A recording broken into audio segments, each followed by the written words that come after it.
we are joined by Andrew Robinson here at the Gauteng Investment Conference, and I'm hoping with this conversation he's going to share some of the insights when he was chatting and speaking to developers in one of the sessions we have here. Andrew, welcome to BRICS Africa Thanks Channel. so much.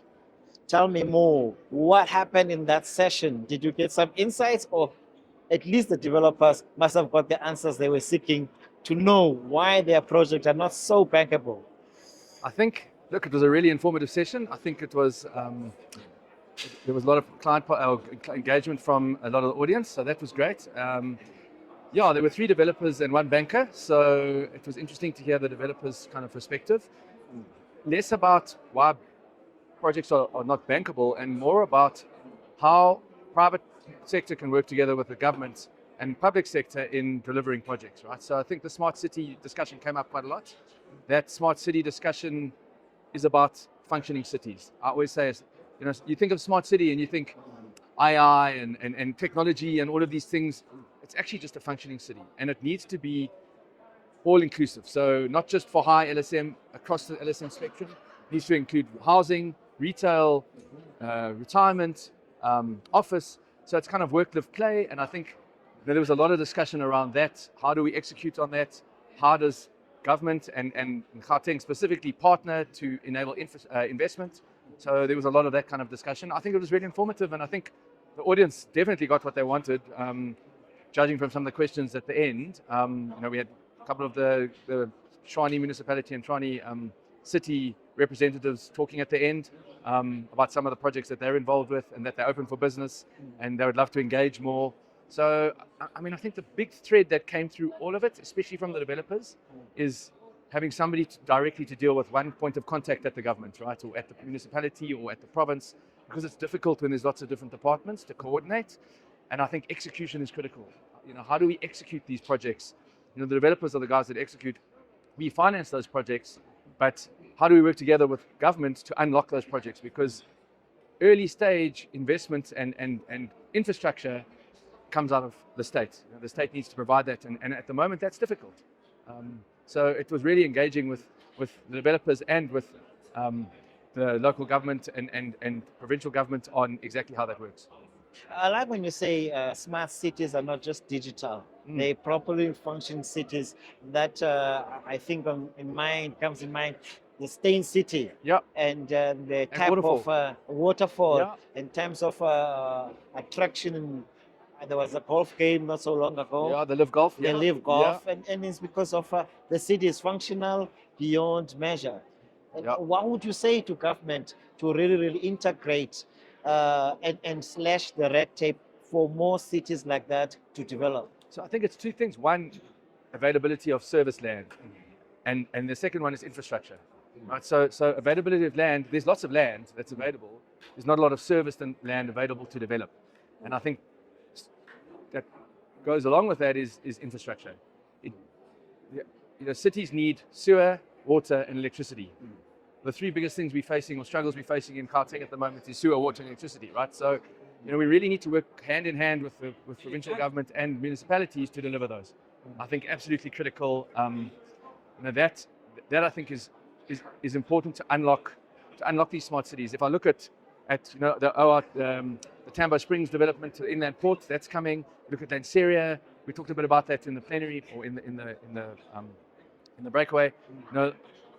That needs partnership with government to unlock that, and it's not red tape and not taking 4 years to unlock and approve plans and get things done and build infrastructure, and it's really making sure that they're working together with the private sector to unlock those opportunities, because we need to be able to attract investors, and investors want something that's going to deliver scale and sustainable cash flows. We've been talking about Lanseria project. What seems to be the bottleneck, or maybe different approaches? What seems to be?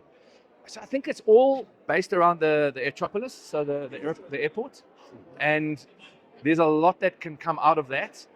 I'm not close enough to the project to understand what the details are. What I do know is that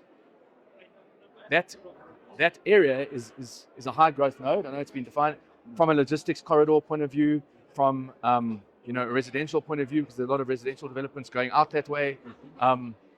So I do think that node is going to unlock. I can't tell you what the I mean, I would think it could potentially be infrastructure.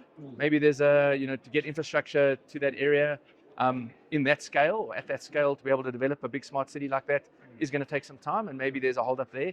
But what I do know is it's a very feasible, workable project that I think we should be looking at very carefully. What are the flagship projects that Standard Bank has really funded that we think all even other cities should be learning from? So like Menlyn Main is an example. We funded Menlyn Main.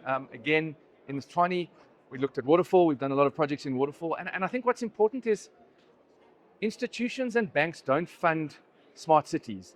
They fund projects in the smart cities, right? So we're not going to, we're going to fund certain developments within those smart cities. So we're going to fund various logistics assets, various warehouses, residential developments, various retail developments for different developers, right? There are going to be a host of developers that are going to build those smart cities.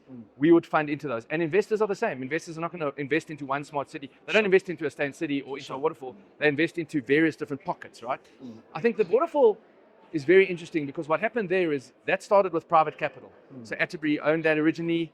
And recently it's just done a deal with the PRC where they bought in, the GPF bought in for 2.7 billion, bought 30% of that development. And that's going to pay back debt to allow them to access additional capital, but also it's going to allow them for development funding going forward. So that was an example of where maybe not initially there was a public-private partnership, but in time, once that was an established asset and there was cash flows and sustainable cash flows coming out, for an investor like the PRC, they saw the upside and they thought, let's go and invest in this asset. So I think we need to be cognizant of that. It doesn't have to be early stage. It can also be post. Once there's a sustainable product, they can invest in that. And I think that's a really good example and a really success story of smart cities and how they could work with public-private partnerships. And what areas one would have to look at to be cautious about, because these are not cheap investments. Yeah, so that's a good question. I mean, they're multifaceted and smart cities take years to build. So I think the caution is to try and do everything at once. It's not going to happen. Execution risk becomes the biggest kind of, I think, problem or issue in that statement. Especially with capacity. I mean, and that comes with capacity, right? So those two are totally linked. I think you can only do so much, and depending on who the developers are, they can only execute so much in a year. Smart city is not going to be built overnight, right? So the whole Rome wasn't built in a day. Sure. 100%. Those things that take 10 years to build out. And I think it starts with the basic infrastructure, and it starts with what is in the center of the city. And if you look again at Waterfall, it started with the mall, and then everything came out from that. There was logistics corridor that they built. Then after that, then there was a retirement village, and then there was retail, and kind of everything feeds off each other. So I think that's very important to understand as well. Well, I see you guys are also the one of the platinum sponsors. The sponsors here. of it, yes. Clearly, what is it that you seek from these conversations that moves the needle forward? I mean, I think it's that Standard Bank is definitely a partner with the Gauteng province, and that we are looking to partner on across the board on various projects, whether it's real estate, and I can talk for myself because I'm real estate, but whether it's infrastructure projects, whether it's mining, whatever the project is from a development point of view, we are looking to partner with government in that as Standard Bank, and we are committed to making sure that Gauteng becomes an investable province and that we make it a better place for all of us to live. Andrew Robinson, thank you for joining us on BRICS Africa channel. Thanks for having us. Thank you.